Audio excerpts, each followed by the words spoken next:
Hello there and welcome to another edition of Rules Unveiled. This time we're going to have a look at Extreme 2 Commonwealth Carnage, another Panic Attack episode, the third in a row in fact. I hope you enjoy. The winner of the All-Stars Championship was originally intended to automatically qualify for the Commonwealth Carnage, but Firestorm, the runners-up of the All-Stars, represented England instead, presumably because the winner Razor was already fighting in the European Championship. This episode, as well as the European Championship, was originally intended to have 12 competitors with representatives from Zimbabwe, New Zealand and Pakistan.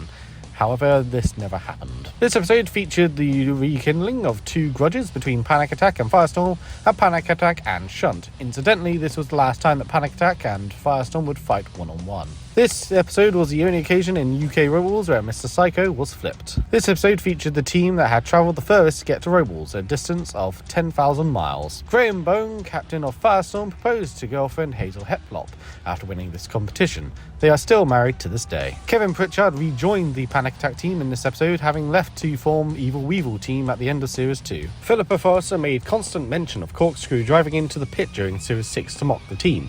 Despite this, Commonwealth Carnage featured two other robots which drove into the pit during Series 6, Crustacean and Firestorm, who have both pitted themselves, the latter driving into the pit 3 times in the history of rules, and the former pitting itself for a second time upon beating Corkscrew. There is a mistake with the battleboard showing Firestorm 4 with the UK flag instead of just an English flag. The Bondi-Titch team were the only one of 2 Australian teams to compete in Robles, the other being Terra Australis. Bondi-Titch was the only stock robot to appear on the classic UK series after the Second Wars, and was the only one with a moving weapon to represent another nation. Of all the robots that represented a nation from the United Kingdom, Weld-Dor was the only one to represent Northern Ireland. All of Weld-Dor's losses saw it face a robot that would have reached a heat final of a UK championship. This is the final appearance of Weld-Dor. However, the team were in the process of making a 4th Weld-Dor for Series 7, which was a 4-wheeled rambot and had interchangeable weaponry. Crustacean's Extreme 2 Commonwealth Carnage battle against Corkscrew marked the first of 2 occasions in which both Series 5 debuts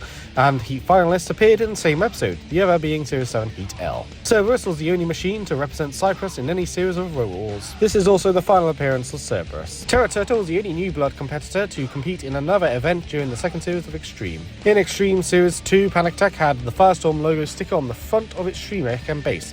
These logos are visible in Panic Attack's semi-final battle against Firestorm, ironically, in the Commonwealth Carnage. Panic Attack had reverted to its Series 5 version of the machine due to the excessive damage caused in Series 6. Despite being the Series 5 version of the Panic Attack machine, it actually had some modifications, such as 6 wheels now and 8mm polycarbonate armour replacing the aluminium armour. And that is it for today. The Commonwealth Carnage is one of the more fun Extreme 2 episodes in my opinion. Just every battle just seems to have something, exciting about it. Whether it's the frantic mayhem that is the first round melees, or the fact that all the robots are interesting in their own varying degrees, and of course it never keeps you, unentertained, so to speak. It is always keeping you entertained, I should say. So there's also the factor that, of course, this is quite infamous for Mr. Psycho being flipped over by Firestorm, massive feat.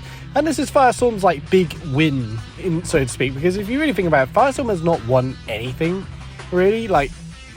Sure, it gets to the grand final, sure, it gets to, the top 4 in the All-Stars and all that jazz, and it's even done the tag team a few times, but it's never truly won something, and this is its big episode, so to speak. This is the episode where it can win, and it can, breathe some air, so to speak. I just think this is a really fun episode, all things considered. The Firestorm vs. Panic Attack episode is clearly one of the best parts of the episode as a whole. It is obviously more infamous because Mr. Psycho, is flipped over, one of the biggest house robots, certainly the biggest house robot at the time, and arguably probably one of the biggest house robots ever. If you think about the reboot as well, maybe to kill a lot beat it there, I do not know. But I digress. Overall, I think this is a really, really good and entertaining heat. A challenge, a competition. Having all these countries from the Commonwealth just battling each other, seeing the house robots taking a beating, what's not to love. And of course, the battles are just fun, fast, frantic fun. I just said fun twice, but still, you get the gist. This is a very good episode, a very entertaining episode, all things considered. There's not really much else to say, except really the Panic Attack versus Firestorm battle is the star battle here. Although the melees are just as good. Just as good. So let's have a look at what we're going to get next time around.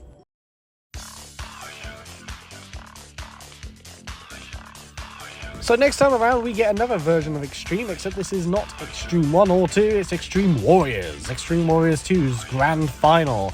Let's see if it has a lot more to talk about than some of the other Extreme Warrior episodes we've done so far. Probably not, but we'll see when we get there. Until then, hope you enjoyed this edition of Rules Unveiled, and I'll see you next time.